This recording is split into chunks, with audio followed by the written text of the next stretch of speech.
இந்த ஃபோனில் அங்கே சொல்கிறது இங்கே சொல்கிறது வேலையெல்லாம் அவன் அப்படி பேசிக்கிட்டு இருக்கான், இவன் இப்படி பேசிக்கிட்டு இருக்க வேலையெல்லாம் துண்டு பிடிச்சி விடுற வேலையெல்லாம் இருக்கக்கூடாது. புரிஞ்சுதா இல்லையா? நீயும் ஊரோட இருக்கும்போது தானே ஒரு ஆள் பேசுனா எவ்வளோ ரூபா பயனுன்னு நீங்கள் அக்ரிமெண்ட் போட்டிய, 10,000 ரூபா கொடுக்கணும்னு சொல்லி போட்டியெல்லாம் இல்லையா? எந்திரி, அவனுக்கு அந்த கருவண்டுக்கு வாங்கின மாதிரி வாங்கிட்டு ஒன்று விட்டுருங்கப்பா. ஓ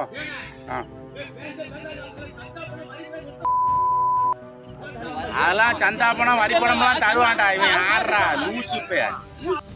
நெல்லை மாவட்டம் தச்சநல்லூர் அருகே பால் கட்டளை வடக்கு தெருவை சேர்ந்தவர் விவசாயி நாராயணன். கடந்த 6 மாதமாக தனது குடும்பத்தினரை ஊரை விட்டு ஒதுக்கி வைத்திருப்பதாக கூறி நாராயணன் நெல்லை ஆட்சியர் அலுவலகத்தில் பரபரப்பு மனு ஒன்றை அளித்தார். தர்மபுரம் ஆதீனத்துக்கு சொந்தமான சுமார் 2.5 ஏக்கர் கோயில் நிலத்தை குத்தகைக்கு பெற்று பயிர் செய்து வரும் நிலையில் அந்த நிலத்தை ஊருக்கு தரும்படி கேட்டு தான் கொடுக்க மறுத்ததால் தனது குடும்பத்தை ஊரை விட்டு ஒதுக்கி வைத்து ஊர் நாட்டாமை இளையராஜா உத்தரவிட்டதாக தெரிவித்தார் நாராயணன்.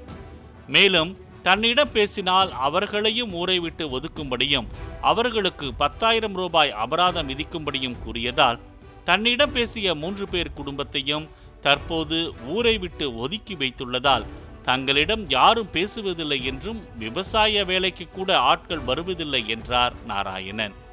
இளையராஜாங்கிறவன் அவங்க ஒரு ரியல் எஸ்டேட் புரோக்கரா இருக்கிறாரு. அதனால அவரு சரவணங்கிறோட மைத்துனர் எங்களோட பட்ட இடத்தை ஆக்கிரம் பண்ணி வச்சிருக்கனால நாங்கள் இந்த இடத்த நெருக்கடி கொடுத்தா இவன் இந்த இடத்துக்கிட்ட வரமாட்டான் அப்படின்னு சொல்லி எங்களை ஊரை விட்டு 28/12/2023 எங்களை ஒதுக்கி வச்சுருந்தாங்க. நாங்கள் போய் கம்ப்ளைண்ட் கொடுத்துருந்தோம். 17 நாள் கழிச்சு போய் கம்ப்ளைண்ட் கொடுக்கோம். ஊரே பொய் சொல்லி நாங்கள் ஒதுக்கி வைக்கலன்னுட்டாங்க. எங்கள்கிட்ட எந்த ஒரு அத்தாட்சியும் கிடையாது, வீடியோவும் கிடையாது. நாங்கள் ஊரில் என்ன பண்ணிட்டாங்க அப்படி பண்ணாங்கன்னு சொல்லி சேஷன் யாருமே நம்பலை. ஆனால் ஜனவரி 1ஆம் தேதிக்கு அப்புறம் எங்கள் வயலில் உழக்கூடாது, என் வயலில் கலப்படுங்கக்கூடாது, இவனுக்கு பொங்கப்படி கொடுக்கக்கூடாது, எல்லா வழியிலும் எங்களுக்கு இம்சை கொடுத்து டார்ச்சர் கொடுத்து என்கிட்ட வேலைக்கு வந்த 2 பேரையும் என் கூட ஒதுக்கி வச்சுட்டாங்க. எனது அண்ணன் தம்பி என் பிள்ளைகள் கூட பேசினால அவங்களையும் ஒரு 3 பேரை ஒதுக்கி மொத்தம் 6 நபரை எங்களை தனிமைப்படுத்திச்சிட்டாங்க. தன்னிடம் பேசியதால் சகோதரரை ஊரார் முன்பு கும்பிட்டு விழ வைத்து 10,000 ரூபாய் அபராதம் விதிக்கப்பட்ட பின்னரே ஊருக்குள் சேர்த்து கொண்டதாக கூறி வீடியோ ஆதாரத்தை வெளியிட்டார். இந்த ஃபோனில் அங்கே சொல்கிறது இங்கே சொல்கிறது வேலையெல்லாம் அவன் அப்படி பேசிக்கிட்டு இருக்கான், இவன் இப்படி பேசிக்கிட்டு இருக்க வேலையெல்லாம் துண்டு பிடிச்சி விடுற வேலையெல்லாம் இருக்கக்கூடாது. புரிஞ்சுதா இல்லையா? நீயும் ஊரோட இருக்கும்போது தானே ஒரு ஆள் பேசுனா எவ்வளோ ரூபா பயனுன்னு நீங்கள் அக்ரிமெண்ட் போட்டிய, 10,000 ரூபா கொடுக்கணும்னு சொல்லி போட்டியெல்லாம் இல்லையா? எந்திரி, அவனுக்கு அந்த கருவண்டுக்கு வாங்கின மாதிரி வாங்கிட்டு ஒன்று விட்டுருங்கப்பா. ஓ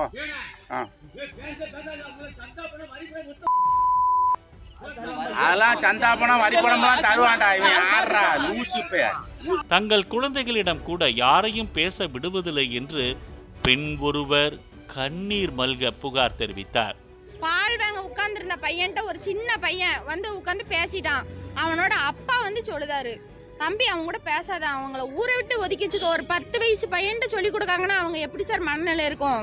என் பையன் வீட்டுல சொல்லிட்டு போறான் சார், மம்மி இப்படி அந்த மாமா இப்படி சொல்லுதாங்க, எங்ககிட்ட பேசக்கூடாதுன்னு அப்படின்னு சொல்றாங்க சார். நாங்க என்ன சார் தப்பு செஞ்சோம்? இது குறித்து விளக்கம் அளித்த காவல்துறையினர் பிரச்சனைக்குரிய அந்த இடத்தை முதலில் ஊர் மக்கள் அனைவரும் ஒன்று கூடி ஊருக்காக வாங்க முடிவு செய்ததாகவும் நாராயணன் முதல் ஆளாக முந்திக்கொண்டு யாருக்கும் தெரியாமல் தனிப்பட்ட முறையில் அந்த நிலத்தை குத்தகைக்கு வாங்கியதால் ஆத்திரமடைந்த ஊர் நிர்வாகிகள் நாராயணனை எந்த நிகழ்விலும் சேர்த்து கொள்ளவில்லை என்றும் மற்றபடி கடையில் பொருட்கள் வாங்கவோ தண்ணீர் பிடிக்கவோ ஊர் தலைவர்கள் தடை விதிக்கவில்லை என தெரிவித்தனர். பாலிமர் செய்திகளுக்காக நெல்லை செய்தியாளர் அமல் ஜெய்சிங்.